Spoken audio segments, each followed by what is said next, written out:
Bienvenue sur la chaîne Histoire d'infidélité. Bonjour à tous, je suis Paula. Et croyez-moi, vous allez vouloir entendre comment ma vie a dérapé de manière incontrôlable. Le jour où j'ai épousé Marc me semblait être le début d'un magnifique voyage. Notre mariage était une cérémonie modeste, organisée dans la petite église de la ville où nous avions tous deux grandi. Le soleil traversait les vitraux, projetant des couleurs vibrantes sur les visages de nos familles et amis réunis pour célébrer avec nous. Marc se tenait à l'autel, son sourire aussi large que je l'avais jamais vu, et quand nos regards se sont croisés, j'ai su que j'avais trouvé mon éternité.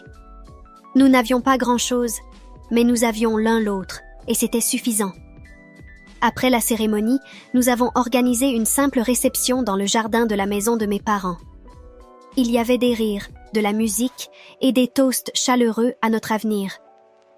Nous avons dansé sous les étoiles, nos rêves s'entremêlant comme les branches du vieux chêne qui nous abritait. Je me souviens avoir pensé que rien ne pourrait jamais nous séparer.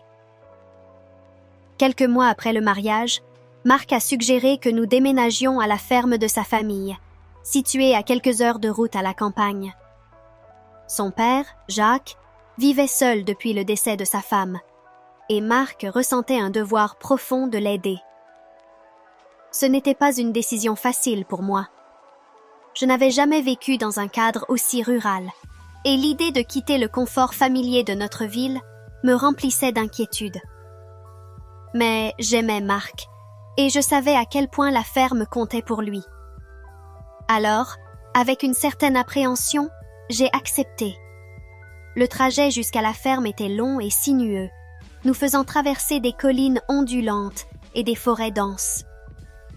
Alors que nous approchions de notre destination, Marc commença à partager des souvenirs de son enfance, des souvenirs de son travail aux côtés de son père, à s'occuper des animaux et des champs.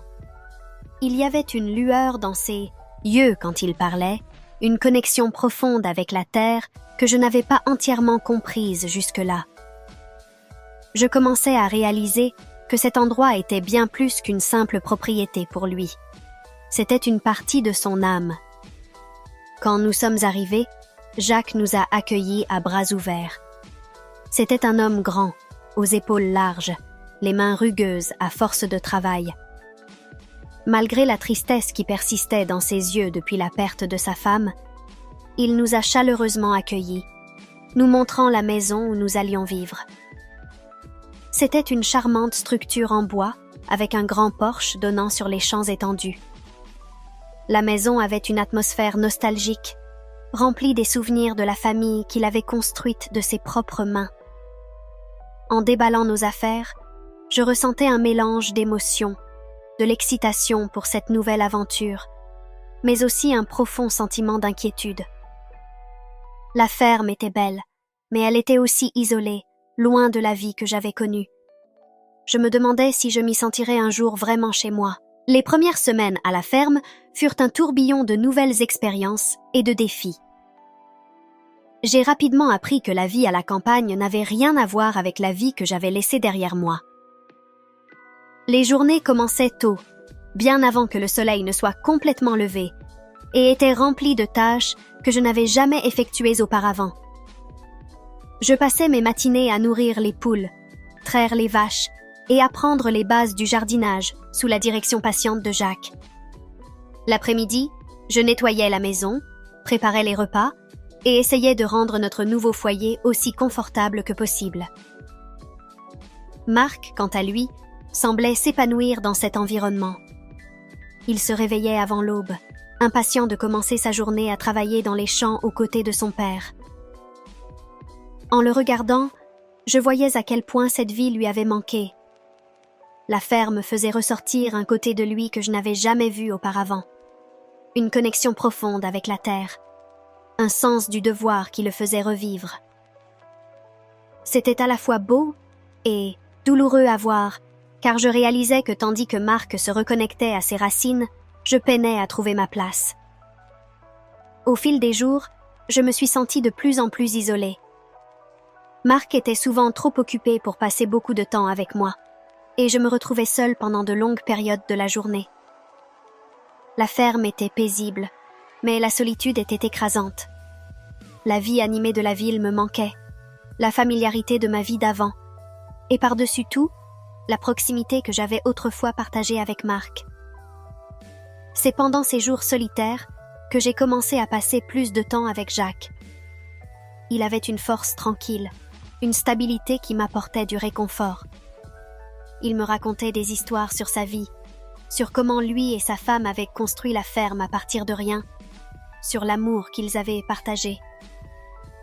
Il y avait de la nostalgie dans sa voix quand il parlait d'elle, un désir profond qui résonnait avec mes propres sentiments de solitude. Au début, notre relation n'était rien de plus qu'une amitié. J'appréciais sa compagnie, et il semblait apprécier d'avoir quelqu'un avec qui parler. Mais au fil du temps, je me suis sentie attirée par lui de manière inattendue. Il y avait une chaleur dans son regard, une gentillesse qui me faisait me sentir vue d'une manière que je n'avais pas ressentie depuis longtemps. Je savais que c'était mal. J'étais mariée à son fils, après tout, mais je ne pouvais pas m'empêcher de ressentir cette connexion grandissante entre nous. Un soir chaud, alors que Marc était en ville, Jacques et moi nous sommes retrouvés seuls à la ferme. Nous avions passé la journée à travailler dans le jardin, et alors que le soleil commençait à se coucher, nous nous sommes assis sur le porche, avec des verres de thé glacé. Le ciel était peint de nuances d'orange et de rose, l'air lourd du parfum des fleurs en pleine floraison.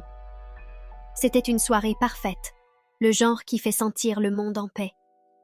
Mais à l'intérieur, j'étais tout sauf paisible. Mon cœur battait la chamade, et je pouvais sentir la tension entre nous. Une tension qui s'était accumulée pendant des semaines. Je savais que je devais rentrer à l'intérieur, mettre de la distance entre nous, mais je ne pouvais pas me résoudre à bouger. Quand j'ai jeté un coup d'œil à Jacques, j'ai vu qu'il me regardait, son expression indéchiffrable. « Paula ?» commença-t-il, sa voix basse et hésitante. « Il y a quelque chose que je dois te dire. » Je me suis tournée vers lui, mon souffle se coupant dans ma gorge. « Qu'est-ce que c'est, Jacques ?» Il hésita, comme s'il cherchait les bons mots. « Je sais que ce n'est pas bien, mais je ne peux plus prétendre que je ne ressens rien pour toi. » Ces mots restèrent en suspens dans l'air, lourds du poids des émotions non exprimées. Je savais que j'aurais dû l'arrêter, lui dire que nous ne pouvions pas faire ça. Mais au lieu de cela, je me suis retrouvée à me pencher vers lui, attirée par une force inexplicable. Avant que je ne le sache, ses lèvres étaient sur les miennes, douces et hésitantes au début, puis plus urgentes à mesure que le baiser s'approfondissait. Le monde sembla s'effondrer à ce moment-là, ne laissant que nous deux, perdus dans un brouillard de passion et de besoin. C'était imprudent, c'était mal, mais cela semblait être la chose la plus naturelle au monde. Ensuite, alors que nous étions assis ensemble dans la lumière déclinante, la réalité de ce que nous venions de faire commença à s'enfoncer. Nous avions franchi une ligne qui ne pourrait jamais être franchie à nouveau, et la culpabilité qui suivit fut écrasante. Je savais que j'avais trahi Marc de la pire des manières possibles, mais je ne pouvais pas me résoudre à le regretter. La connexion que je ressentais avec Jacques était quelque chose que je n'avais pas ressenti depuis des années, quelque chose que j'avais recherché sans même m'en rendre compte. À partir de cette nuit-là, tout changea. Jacques et moi avons essayé de garder nos distances, de prétendre que ce qui s'était passé n'était qu'un moment de faiblesse, mais c'était impossible. L'attirance entre nous était trop forte, et nous nous sommes retrouvés à chercher des moments pour être seuls ensemble, à voler des baisers et des caresses quand personne ne regardait. Notre relation est devenue un secret que nous chérissions autant que nous en avions peur, sachant que si elle venait à être découverte, elle détruirait tout. Mais les secrets ont une façon de se révéler, peu importe combien ils sont bien gardés. Pierre, l'un des ouvriers de longue date de la ferme, travaillait avec la famille depuis des années. Il était loyal et travailleur, et j'avais toujours admiré son dévouement. Mais ces derniers temps, j'avais remarqué qu'il me regardait avec une expression que je ne parvenais pas à déchiffrer. Un après-midi, alors que Marc était occupé à réparer une clôture au bout de la propriété, Pierre s'approcha de moi dans la grange.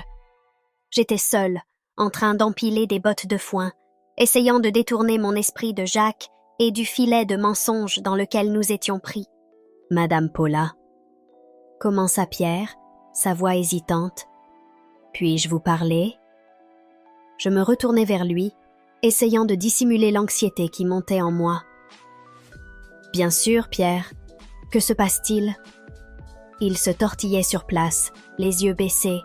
« J'ai vu quelque chose, Madame Paula. Quelque chose que je n'aurais pas dû voir. » Mon cœur s'arrêta. Je sentis le sang quitter mon visage alors que je réalisais ce qu'il allait dire. « Qu'est-ce que tu as vu, Pierre ?» demandai-je, ma voix à peine audible. Il hésita, son front plissé par l'inquiétude. « Je vous ai vu, vous et Monsieur Jacques, dans la grange, l'autre après-midi. » La panique s'empara de moi.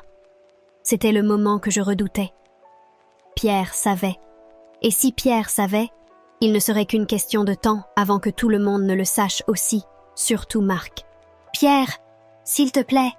commençai-je, mais il me coupa. « Je ne veux pas de problème, Madame Paula, » dit-il rapidement. « Mais je dois le dire à Monsieur Marc. Il mérite de connaître la vérité. »« Non !» m'écriai-je, attrapant son bras. « S'il te plaît, Pierre, ne fais pas ça. Tu ne comprends pas. » Il se dégagea, son expression partagée entre la compassion et la détermination. « Je comprends, Madame Paula. Je comprends que ce que vous faites est mal. Et Monsieur Marc mérite de connaître la vérité. » Avant que je ne puisse dire autre chose, il se détourna et s'éloigna, me laissant là, tremblante de peur et de désespoir. Mon esprit tournait à toute vitesse alors que j'essayais de trouver un moyen de l'arrêter, de l'empêcher de tout dire à Marc. Mais je savais que c'était inutile. La vérité était dévoilée et il n'y avait rien que je puisse faire pour l'arrêter. Ce soir-là, lorsque Marc rentra des champs, je ne pouvais presque pas le regarder dans les yeux. Je savais que ce n'était qu'une question de temps avant que Pierre ne lui dise tout, et l'idée de cette conversation me rendait malade. Je ne mangeais pas, je ne dormis pas. Je restais simplement allongée dans mon lit, fixant le plafond, attendant que le monde s'effondre autour de moi. Et quand cela arriva, je n'étais pas prête. La confrontation eut lieu le lendemain matin. Je m'étais réveillée tôt, encore perdue dans mes pensées, lorsque j'entendis des voix furieuses à l'extérieur. Je me précipitai à la fenêtre et vis Marc et Pierre debout près de la grange, leurs visages tendus, les voix élevées. Je ne pouvais pas entendre ce qu'ils disaient, mais je savais que le moment était venu. Mon estomac se noua de terreur. Quelques instants plus tard, Marc fit irruption dans la maison, son visage déformé par la colère et la douleur. « Paula » gronda-t-il, sa voix tremblante. « Est-ce vrai ?» Je me figeai, le monde tournant autour de moi. « Marc, je... »« Est-ce vrai ?» répéta-t-il, plus fort cette fois, ses yeux brûlants de colère. Je ne pouvais pas lui mentir. Plus maintenant. « Oui, » murmurai-je, les larmes coulant sur mon visage.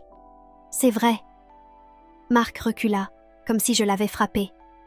Il me regarda avec un mélange d'incrédulité et de dévastation. « Comment as-tu pu ?» réussit-il à articuler, la voix brisée. « Comment as-tu pu me faire ça ? À nous !»« Je suis désolée. » sanglotai-je, mon cœur se brisant en voyant la douleur que je lui avais causée. « Je suis tellement, tellement désolée, Marc. Ce n'était pas censé arriver. Je n'ai jamais voulu te blesser. » Il secoua la tête, son expression se durcissant. « Tu m'as trahi, Paula. Tu as trahi notre mariage, notre amour, et avec mon propre père. Je sais, » murmurai-je, ma voix à peine audible. « Je sais que je l'ai fait, et je le regretterai pour le reste de ma vie. » Marc se détourna, incapable de me regarder plus longtemps. « Je ne peux pas rester ici, » murmura-t-il. « Je ne peux même pas te regarder en ce moment. Je dois partir. Marc, s'il te plaît, suppliai-je en tendant la main vers lui. Ne pars pas. Nous pouvons essayer de réparer ça. Nous pouvons en parler. Mais il se dirigeait déjà vers la porte. Il n'y a rien à dire, Paula. C'est fini. Et sur ces mots, il sortit, claquant la porte derrière lui. Je restais là, engourdie par le choc, alors que la réalité de ce qui venait de se passer s'installait en moi. Marc était parti, et je n'avais aucune idée s'il reviendrait un jour. Les jours qui suivirent furent un tourbillon de chagrin et de regrets. Marc ne revint pas, et le silence dans la maison était assourdissant. Jacques, qui était parti, pour une course lorsque la confrontation eut lieu, revint pour me trouver en larmes, le cœur en miettes. « Que s'est-il passé ?» demanda-t-il, sa voix pleine de préoccupation en me prenant dans ses bras. Je parvins à peine à prononcer les mots. « Marc sait. Pierre lui a tout dit. Il est parti, Jacques. Il est parti. » Le visage de Jacques pâlit en entendant mes paroles. « Oh, Paula, je suis tellement désolée. Je n'ai jamais voulu que ça arrive. » Moi non plus. Mais le mal était fait, et il n'y avait aucun moyen de revenir en arrière. La culpabilité était étouffante, un poids constant sur ma poitrine qui rendait la respiration difficile. J'avais détruit la seule chose qui comptait vraiment pour moi, mon mariage, et je ne savais pas comment avancer. La ferme, autrefois remplie de vie et d'énergie, devint l'ombre de ce qu'elle avait été. Les ouvriers continuaient leurs tâches en silence, leurs yeux remplis de pitié et de désapprobation chaque fois qu'ils posaient le regard sur moi. Je pouvais entendre leurs murmures, leurs jugements, et je ne pouvais pas leur en vouloir. J'étais devenue ce que j'avais toujours redouté. Une femme qui avait trahi son mari, qui avait déchiré sa famille. Jacques essaya de me réconforter, mais sa présence ne faisait qu'aggraver la douleur. Chaque fois que je le regardais, je me souvenais de ce que nous avions fait, des lignes que nous avions franchies. Notre relation, autrefois si pleine de passion et d'excitation, était maintenant un fardeau que nous devions tous les deux porter. Nous ne pouvons pas continuer ainsi, dit Jacques un soir, alors que nous étions assis sur le porche, le poids de nos actions suspendu entre nous. Nous avons blessé trop de gens, Paula. Nous devons arranger les choses. Comment ?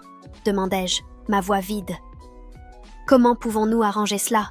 Jacques soupira, passant une main dans ses cheveux. Je vais quitter la ferme. Elle appartient à Marc, et elle devrait toujours lui appartenir. Je vais la lui céder, et puis je partirai. Peut-être qu'avec le temps, il reviendra et en prendra la direction. Et moi ? Demandai-je, les larmes me montant aux yeux. Qu'est-ce que je suis censée faire ? Tu dois trouver un moyen de guérir, Paula, dit Jacques doucement. Tu dois te pardonner pour ce qui s'est passé et trouver un moyen d'avancer. Mais je ne savais pas comment faire cela. La culpabilité était trop écrasante, la douleur trop profonde. Je ne pouvais pas imaginer une vie sans Marc, mais je ne pouvais pas non plus imaginer une vie où je continuais à le blesser en restant ici. Au final, je savais que Jacques avait raison. Je devais partir, moi aussi. Je devais trouver un moyen de reconstruire ma vie, même si cela signifiait quitter tout ce que j'avais connu. Quitter la ferme fut l'une des choses les plus difficiles que j'ai jamais faites. Je fis mes bagages avec des mains trêmes, blantes, chaque objet que je rangeais me rappelant la vie que je laissais derrière moi. Le jour de mon départ, Jacques et moi nous tînmes une dernière fois sur le porche, regardant les champs qui avaient autrefois été remplis de promesses. « Prends soin de toi, Paula, » dit Jacques, sa voix pleine de tristesse. « J'espère que tu trouveras la paix. »« J'espère que toi aussi, Jacques, » répondis-je, les larmes coulant sur mon visage. « Adieu. » Nous nous embrassâmes pour la dernière fois, puis je partis, sans me retourner alors que je quittais la ferme, et ma vie d'avant, derrière moi. Pendant des semaines, je vagabondais de ville en ville, incapable de m'installer quelque part. Je pris des petits boulots pour joindre les deux bouts, mais rien ne semblait convenir. Le poids de ma culpabilité me suivait partout, un rappel constant de ce que j'avais perdu. J'étais hantée par des pensées de Marc, me demandant où il était, s'il allait bien, s'il me pardonnerait un jour. Finalement, je finis par revenir dans la ville où j'avais grandi. Ce n'était pas une décision consciente. J'avais simplement épuisé tous les autres endroits où aller, et la familiarité de la maison m'appelait dans mes moments les plus sombres. Je louais un petit appartement dans un quartier tranquille et trouvais un travail dans une librairie locale. Le travail était simple, mais réconfortant, et la solitude des rayons me donnait l'espace dont j'avais besoin pour réfléchir. Jour après jour, je commençais à reconstruire ma vie. Je pensais encore à Marc tous les jours, mais j'essayais de me concentrer sur le présent, sur les petits pas que je faisais pour guérir. La culpabilité était toujours là, mais elle n'était plus aussi étouffante qu'auparavant. Je commençais à respirer à nouveau, à envisager un avenir pour moi. Puis, un soir, alors que je fermais la librairie, la cloche au-dessus de la porte tinta, signalant un client tardif. Je levai les yeux, m'attendant à voir un visage familier du quartier. Mais au lieu de cela, je me retrouvais face à un regard que je n'avais pas vu depuis ce qui me semblait être une éternité. « Paula ?» La voix était hésitante, incertaine, mais il n'y avait aucun doute sur son identité. Mon cœur fit un bond dans ma poitrine alors que je me tournais complètement pour lui faire face. « Marc » murmurai-je, ma voix se bloquant dans ma gorge. Il se tenait là, dans l'entrée, semblant plus vieux, plus fatigué que dans mes souvenirs, mais toujours cet homme dont j'étais tombée amoureuse des années auparavant. Pendant un moment, aucun de nous ne parla, l'air entre nous lourd de mots non dits. « J'ai entendu dire que tu étais de retour en ville, » dit-il enfin, en s'avançant dans la boutique. Je ne savais pas si je devais venir te voir, mais je ne pouvais pas rester à l'écart. Mon esprit s'emballa alors que j'essayais de comprendre qu'il était là devant moi, qu'après tout ce temps, il m'avait cherché. Je n'avais jamais pensé le revoir, pas après tout ce qui s'était passé. Je ne sais pas quoi dire. Balbutiai-je, submergée par un flot d'émotions. Il sourit, mais c'était un sourire triste, tendu, qui n'atteignait pas ses yeux. Tu n'as rien à dire, Paula. J'avais juste besoin de te voir, de te parler. Je hochai la tête, essayant encore de comprendre sa soudaine apparition. Bien sûr, laisse-moi juste finir de fermer, et nous pourrons aller quelque part pour discuter. Marc attendit patiemment, pendant que je m'empressais de fermer la boutique, mes mains tremblantes sous le mélange de peur et d'anticipation. Une fois tout sécurisé, nous sortîmes dans la fraîcheur, de la nuit. Je ne savais pas où aller, il y avait trop de souvenirs attachés à chaque endroit de cette ville. Mais Marc semblait savoir exactement où il voulait m'emmener. Nous marchâmes en silence pendant quelques pâtés de maisons jusqu'à ce que nous atteignîmes un petit parc, le genre tranquille et isolé, loin de l'agitation de la ville. Nous trouvâmes un banc sous un grand chêne et nous assîmes, la distance entre nous à la fois réconfortante et douloureuse. « J'ai beaucoup réfléchi à ce moment », commença Marc, sa voix douce et mesurée. « À ce que je dirais si je te revoyais un jour, à ce que je ressentirais. Mais maintenant que je suis là, je ne sais même pas par où commencer. Je déglutis avec difficulté, le poids de ces mots pesant sur moi. Marc, je suis tellement désolée, pour tout. Je n'ai jamais voulu te faire de mal. Je n'ai jamais voulu que tout cela arrive. » Il hocha la tête, les yeux fixés sur un point au loin. « Je sais. Et j'ai passé beaucoup de temps à essayer de comprendre, à essayer de donner un sens à tout ça. Pendant longtemps, tout ce que je ressentais, c'était de la colère. De la colère contre toi, contre Jacques, contre moi-même. Mais ce genre de colère, ça te ronge. Je ne pouvais plus vivre comme ça. Les larmes me montèrent aux yeux en l'écoutant parler, la douleur dans sa voix me perçant comme un couteau. Je comprendrais si tu me détestais, Marc. Je me déteste moi-même pour ce que j'ai fait. Il secoua la tête, se tournant enfin vers moi.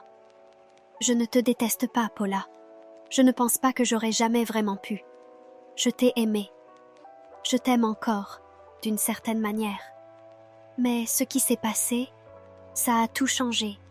Ça a brisé quelque chose en nous que je ne sais pas si nous pourrons jamais réparer. Les larmes coulèrent sur mes joues et je les essuyais d'une main tremblante. J'aimerais pouvoir revenir en arrière et tout changer. J'aimerais pouvoir tout effacer. Marc tendit la main et prit la mienne. Son contact à la fois familier et étranger après tout ce temps. Nous ne pouvons pas changer le passé, Paula. Tout ce que nous pouvons faire, c'est essayer d'avancer. Ces mots étaient comme un baume pour mon âme blessée, et pour la première fois depuis longtemps, je sentis une lueur d'espoir. Penses-tu qu'un jour nous pourrions redevenir amis? Au moins faire partie de la vie de l'autre? Marc baissa les yeux vers nos mains jointes, son expression pensive. Peut-être, dit-il après une longue pause.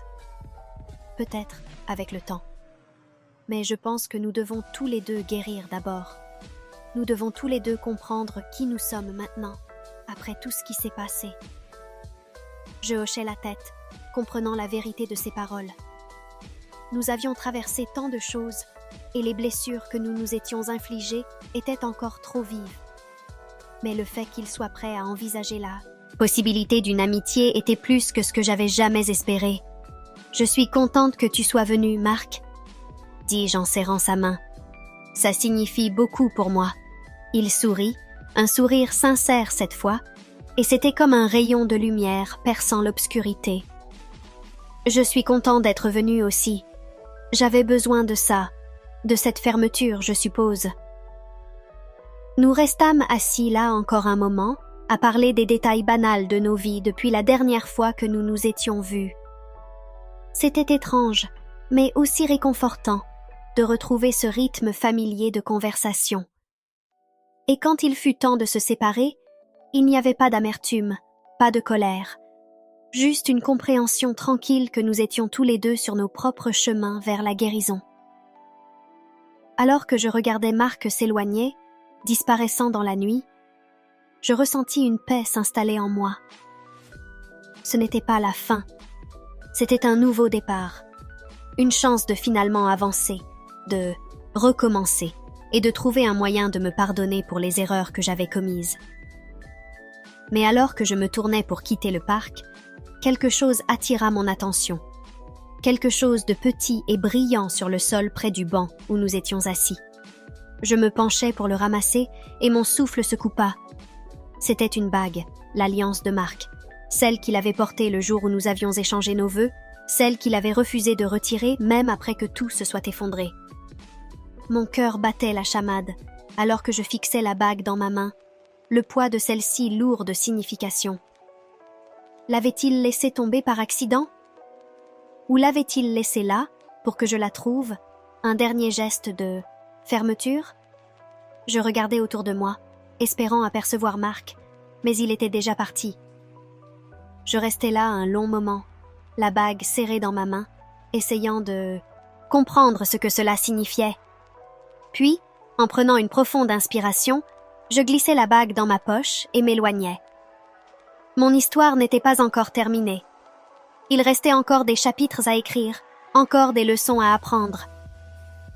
Mais pour la première fois depuis longtemps, je sentais que j'étais enfin sur la bonne voie. Quelques jours après ma rencontre avec Marc, je commençais à retrouver un certain sens de la normalité dans ma nouvelle vie. La librairie était devenue plus qu'un simple lieu de travail. C'était un sanctuaire où je pouvais me perdre dans les histoires et échapper aux complexités de ma propre vie. La routine était réconfortante, et petit à petit, je commençais à sentir que je reconstruisais les morceaux de ma vie brisée.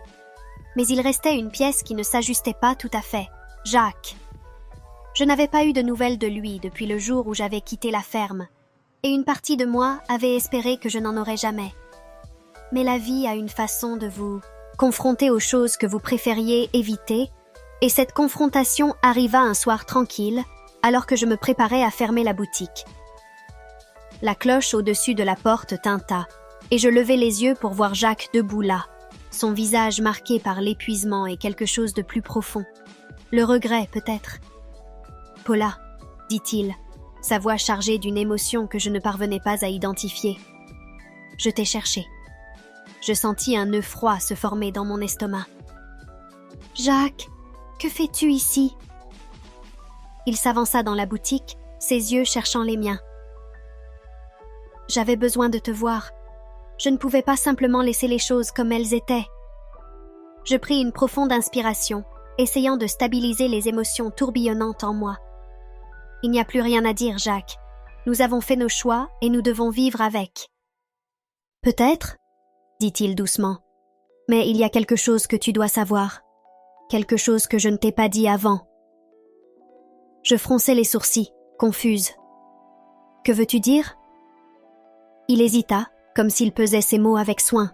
« Avant que tout cela ne commence, avant toi et moi, Marc et moi avons eu une conversation. Il m'a dit qu'il s'inquiétait pour toi, de ta solitude. Il m'a demandé de veiller sur toi, de m'assurer que tu allais bien. » Je le regardais, stupéfaite. « Il t'a demandé de... Quoi ? De veiller sur moi ?» Jacques hocha la tête, son expression pleine de regret. « Je ne m'en suis pas rendu compte à l'époque, mais c'est comme ça que tout a commencé. Je voulais juste être là pour toi, m'assurer que tu ne te sentais pas seule. Mais quelque part, en cours de route, c'est devenu plus. Et quand j'ai réalisé ce qui se passait, il était déjà trop tard. Je sentis le sol se dérober sous mes pieds. Tout ce que je pensais savoir sur notre relation était en train de se retourner. Donc, tout cela a commencé à cause de Marc ? Oui, admit Jacques, sa voix lourde de culpabilité. Mais cela n'excuse pas ce que j'ai fait. J'ai franchi une ligne que je n'aurais jamais dû franchir. Et pour cela, je suis désolée. Je ne savais pas quoi dire. Cette révélation me laissait abasourdie, me forçant à affronter une vérité que je n'avais jamais envisagée. Notre relation, cette chose qui avait déchiré ma vie, avait ses racines dans quelque chose de bien plus complexe que je ne l'avais imaginé. « Je ne sais pas si je peux te pardonner, » dis-je enfin, ma voix tremblante.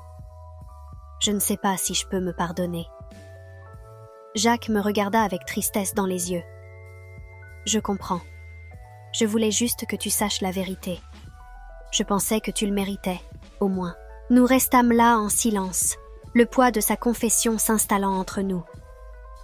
Et puis, pour la première fois, je réalisais que je ne détestais pas Jacques. Je ne me détestais même pas vraiment. Nous avions tous deux fait des choix terribles, mais nous étions humains, imparfaits et vulnérables. « Je pense qu'il est temps pour nous deux de passer à autre chose, » dis-je doucement. « De laisser le passé derrière nous et de trouver un moyen de vivre avec ce que nous avons fait. » Jacques hocha la tête, un sourire triste aux lèvres. « Je pense que tu as raison. Je vais bientôt quitter la ville. J'ai besoin d'un nouveau départ. Peut-être que toi aussi. »« Peut-être, » répondis-je, ressentant une étrange paix. « Adieu, Jacques. J'espère que tu trouveras ce que tu cherches. »« Adieu, Paula, » dit-il. Et avec un dernier regard, il se tourna et sortit de la boutique, disparaissant dans la nuit. Je le regardais partir, sachant que c'était la fin d'un chapitre de ma vie. Un chapitre rempli d'erreurs, mais aussi de leçons que je porterai en moi pour toujours. En fermant la boutique et en rentrant chez moi, je sentis enfin le poids du passé commencer à s'alléger. Le lendemain matin, je postais l'alliance de Marc avec une lettre. Je lui disais tout, la confession de Jacques, la culpabilité que j'avais portée et mon espoir qu'un jour, nous pourrions tous deux trouver la paix. Et puis, je laissais aller. En déposant la lettre dans la boîte aux lettres, je ressentis un sentiment de finalité. Mon histoire n'était pas encore terminée. Il restait encore des chapitres à écrire, encore des leçons à apprendre. Mais pour la première fois, je me sentais prête à affronter ce qui viendrait ensuite, avec un cœur qui commençait enfin à guérir. Avant de partir, pense à t'abonner.